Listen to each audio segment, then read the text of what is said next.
Hello friends and welcome. It's Sarah Liz and I have 3 quick teacher projects to share with you today and I'm so excited about these. I'm starting with this pencil shape card. This is the pencil Slimline die set from Trinity Stamps. And then I'm also going to use the Simply Sentimental teacher die. That second one I am absolutely in love with. It coordinates with this stamp set that we're actually going to use on the third card. I thought I was going to use it here, but I didn't. And then this cool clipboard, we're just going to use the A+ from here, but you could certainly do a stamp set or something instead. I have a piece of 8.5 by 11 cardstock and I scored it the long way at 3 3/4. And then there's this base die for the pencil set. And you can see I've left that cutting edge off the side of the fold. That's how we're going to make our shape card. It's a really big die. It doesn't fit all the way in my machine on my plates because they're not very long. So I cut it once, and then the second time through, I cover up as best I can only the parts that haven't been cut yet, because I don't want to accidentally double cut somewhere and then my lines aren't straight. When I peel off the tape, I roll it back on itself so I don't tear the paper. And if there's any sticky residue left over, I just use like a sticky eraser and it takes it off really easily. That was just highlighter tape that I used to hold it all down. There is a second die. There's only 3 dies in the set that cuts the different pieces of the pencil and then they all fit together. I'm going to add a little bit of ink blending, but 100% you could skip this. And I have skipped this. They're still really cute. It was like an hour before back to school night and I had 1 card made for 1 teacher. We always give cards to all of the teachers my son has had before. He's in 3rd grade. It's not that many, but I still needed like 4 cards. I was able to make 4 of these cards plus write notes from me, and then he wrote notes from him in about a half hour, 40 minutes. I didn't do any ink blending. I didn't zhuzh them up at all.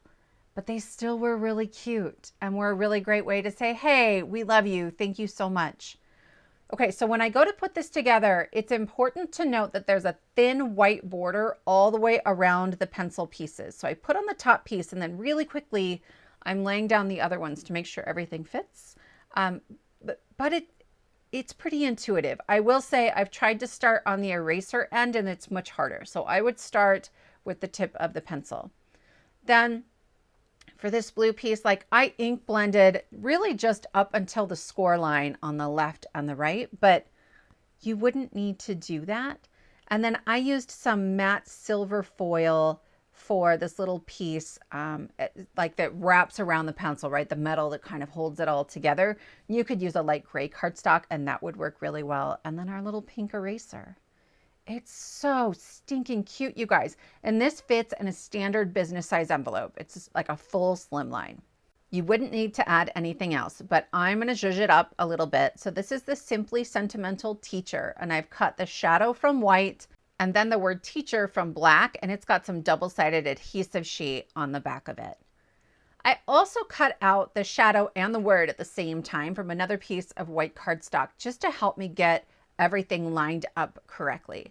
So I'm trying to pull out, I had a minor disagreement with the T. Like I couldn't get it off the backer paper, but generally I find this to be much faster and easier than glue. I'm just popping them in like little puzzle pieces into that white die cut.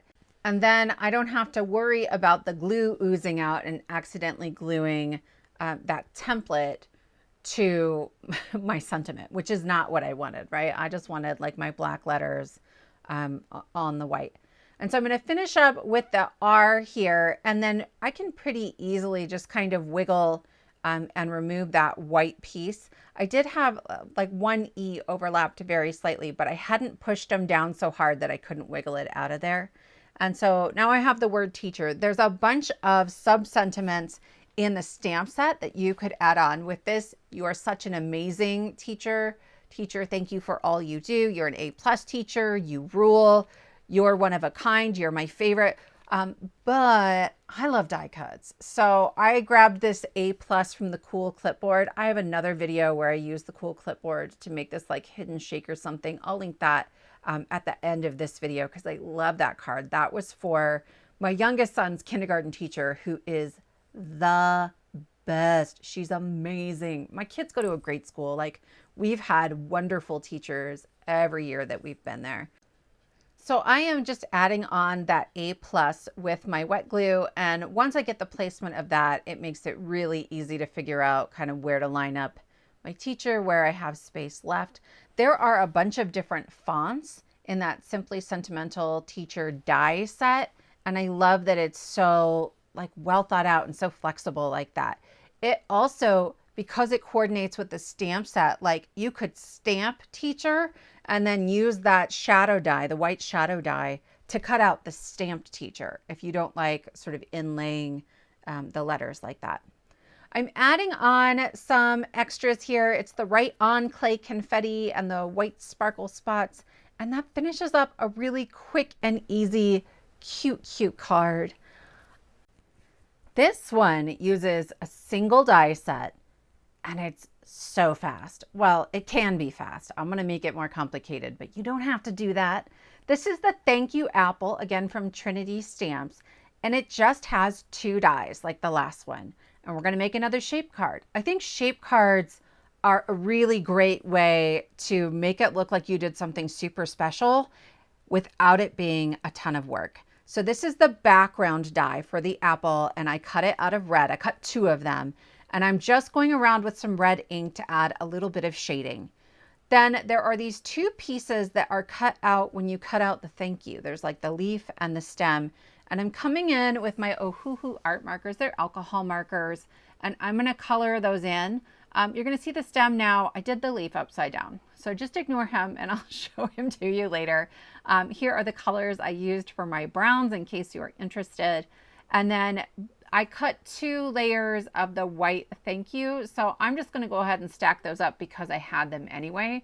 If it hadn't done that sort of accidentally, I probably would have left it with just 1 layer thick, and that would have been totally fine and not a big deal. I've got 2 mats on my work surface. There's one that came with my markers just to make sure they don't bleed through onto my grid mat. And then I have a tiny little sliver of a sticky mat, and that's just holding everything down while I'm trying to color these tiny little pieces. So here's the thank you apple. And I'm actually just gonna use the wording and not the whole apple outline, which is gonna make this more complicated. So I'm gonna show it to you both ways, and you can decide how much time you have when you go to make this card. I am just layering 2 of them on top of each other. And since I know I'm going to be trimming off some of those pieces, I really only put the glue on the lettering just to keep it simpler for myself. I like wet glue for this. I just wiggle it until everything kind of lines up and it goes together pretty quickly. So here you can see this is what it would look like if you left the outline on it. And I'm looking at it now going, that's really stinking cute. But at least this way you get to see another option. And I was like, yeah, why not? Like, let's see what else we can do with this.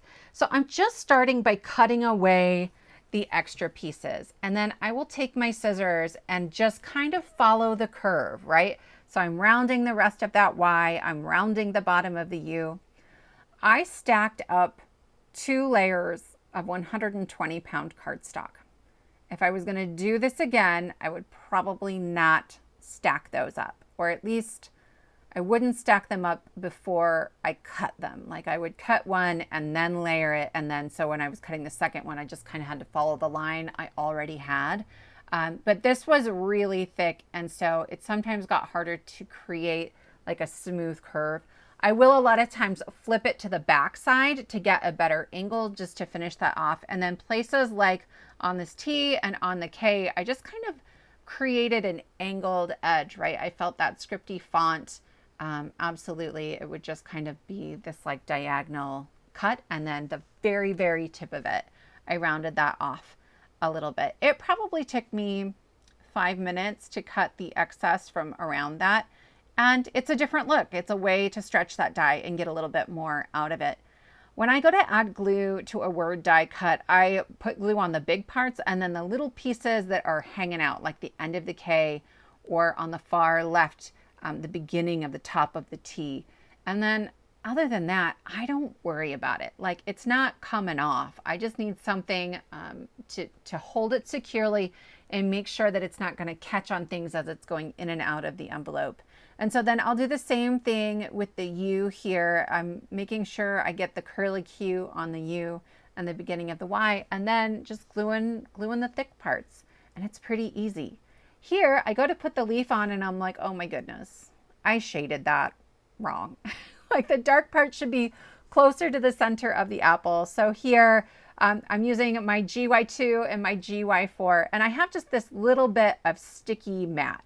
I'd cut it down to fit in one of my Misties, and this was the piece that was left over, and it's perfect for holding these tiny little die cuts. And then I'm going to take this E220 just to add a little bit of darkness, like where the vein of that leaf would be. It's almost not there. You can't really tell that it's brown, but that works really well for me. And then I will just layer that on top. So the leaf is now 3 layers thick. And you know what? No one's going to notice. I would like to know, maybe in the comments, what are your favorite companies to craft with? I'm using Trinity stamps, which is a favorite of mine in this video. And then I'm going to use Spellbinders on my third project. Again, another favorite of mine. But I would love to be creating inspiration for you that's using products that you maybe already have and companies that you're already shopping with. And so, yeah, let me know in the comments below. I've added those on to my apple, and now I'm taking the other apple, putting it in my scoreboard, and I will score at 2 3/4 of an inch. I'm trying to create a flap up at the top so that we have a card that opens.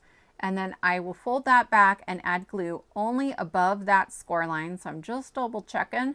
I line it up at the bottom first where there's no glue, and then I will press the top together, and that will finish up our cute little apple card. I have plans to make a whole bunch of these, probably with the frame, since they're a little faster that way, to share with teachers at my son's school. For this next project, we're going to make a little gift box. I love giving little gifts to teachers. My son's school has like a list you can look up to find out what teachers' favorite candies and chips and things like that are, and this is perfect for it.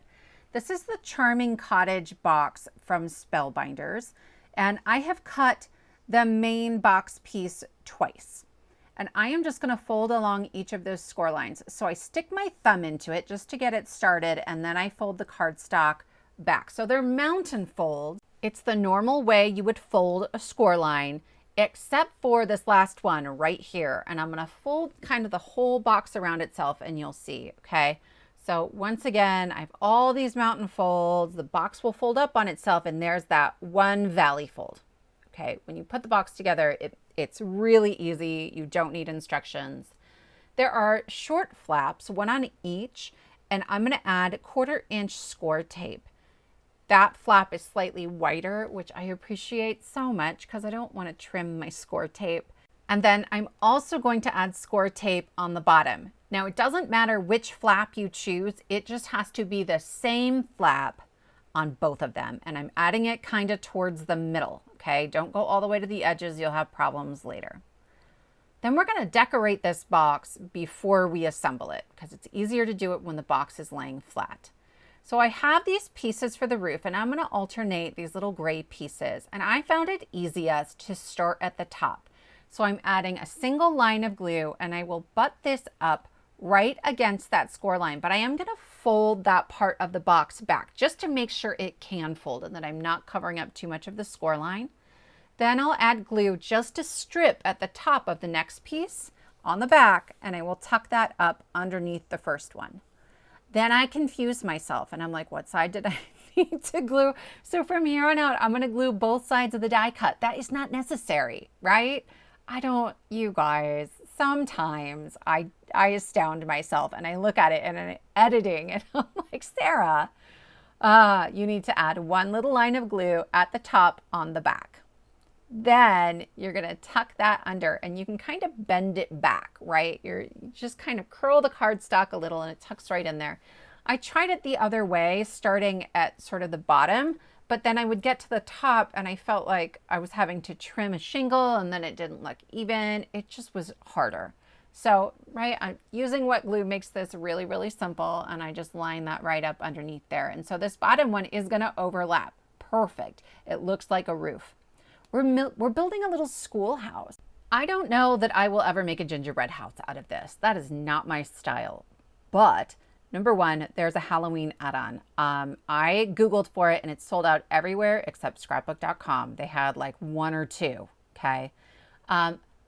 But there's this little square that comes with this. You could just decorate this in patterned paper, or the envelope of wonder pieces fit perfectly on these sides. They're 2.5 inches by 2.5 inches. Okay, this door is 3/4 of an inch by 1 1/4. So I am just assembling the windows. Here's my little door, and I'm going to lay those out to build my little schoolhouse. Okay, and then I'm going to start adding those with my wet glue. Back to the envelope of wonder.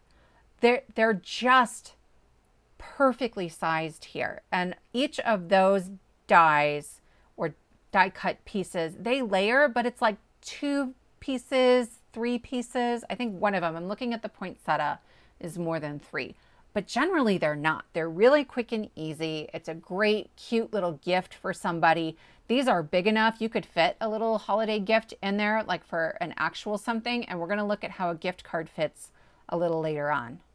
Okay, so I've added my windows and doors, and now I'm going to put the box together. I have pulled off the release paper and added a little wet glue so I have wiggle room. Then I'm going to take the bottom of the box and line it up on one of the grid lines of my mat. And I'm going to do the same with the second one to make sure everything is straight. And then I will just lay that right on top. The wet glue gives me a tiny little bit of float time in case I didn't get it quite right.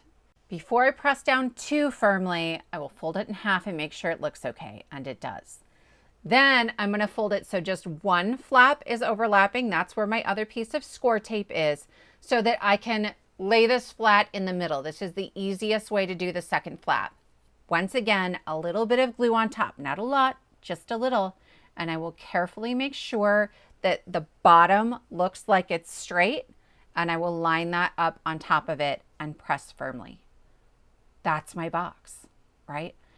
If you're not going to give the box away right away, don't do the bottom, okay? So you would fold in these 2 flaps, and then they are almost completely covered by the other 2 flaps, right? And then these will fold in, and there's little hooks on the side. You don't need any adhesive at the top. You just sort of hook those around on the sides. But you can store these flat. So like I'm going to make a handful of these for the holidays and just keep them in my stash of like gift wrapping things, and I'll be good to go. I'm adding a teeny tiny little gold bauble as a handle for my door. So like my little doorknob.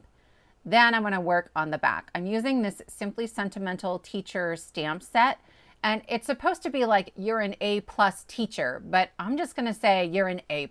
I'll let my A+ be my noun, right? And I'm going to stamp that in some Versamark ink on to this little square. There's a die for it, right? So it fits perfectly on each of the sides of the box. Then I'm going to build a cute little apple. This is from the Gnome Drive graduation set. I'll show it to you in just a minute. But it's got an apple, and it's got just all kinds of goodies that come in here. A diploma, a graduation cap, a pencil. We're going to put the pencil together as well. You could skip this, right? You could just put a little piece on the back, that little square, so you have a place to write. I will adhere mine with temporary tape so that I can take it off the box to write on it. I find that a little bit easier.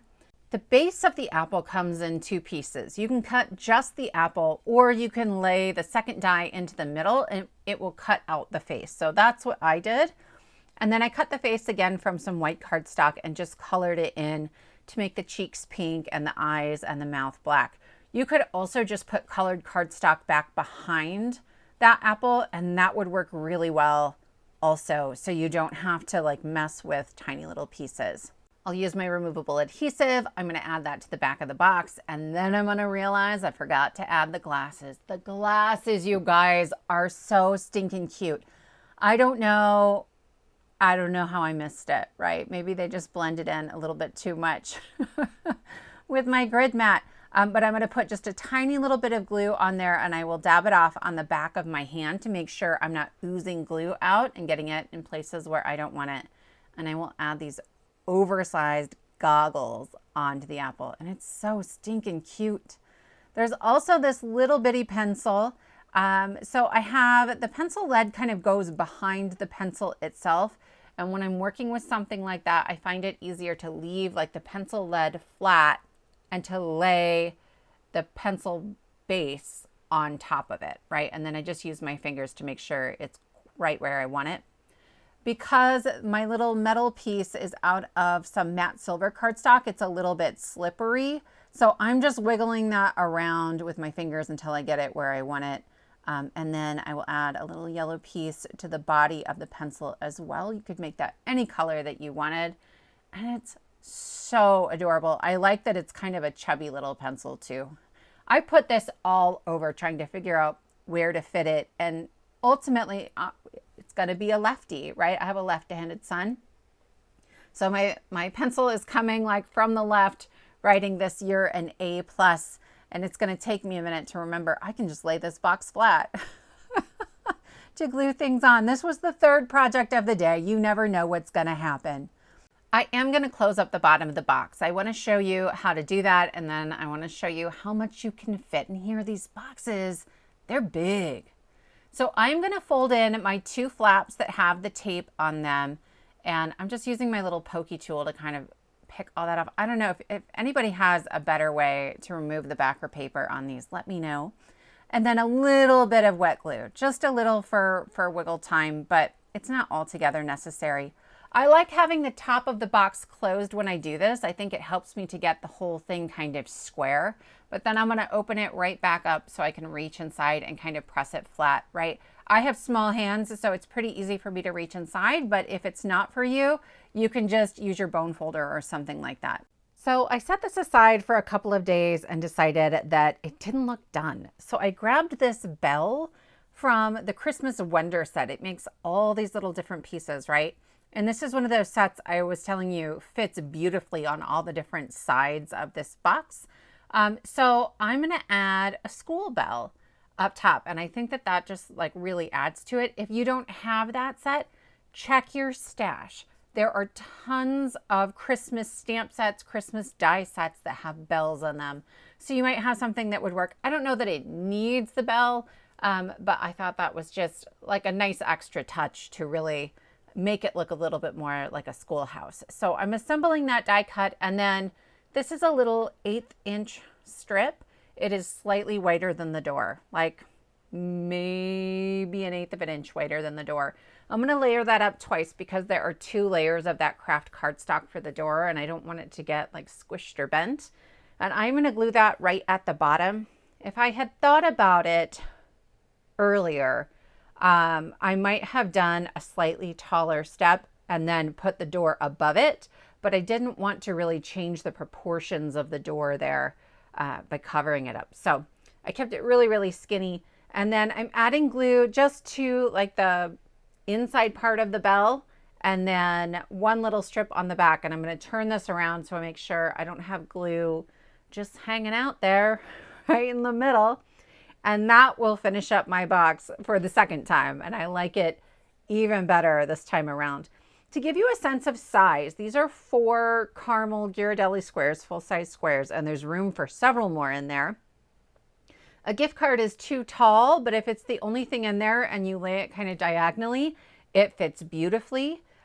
If you also put chocolate in there, just put the card in the middle and you can kind of slide it right between the 2 handles and it will still close just fine, not a problem, and you can't even see it in there. That gives us 3 quick and easy projects for teachers. I don't know about you, but teachers just mean the world to me. So I hope this brings you lots of inspiration. If you enjoyed this video, please give it a thumbs up. Consider subscribing. I'll link all the supplies below. And thank you for joining me. I'll see you next time.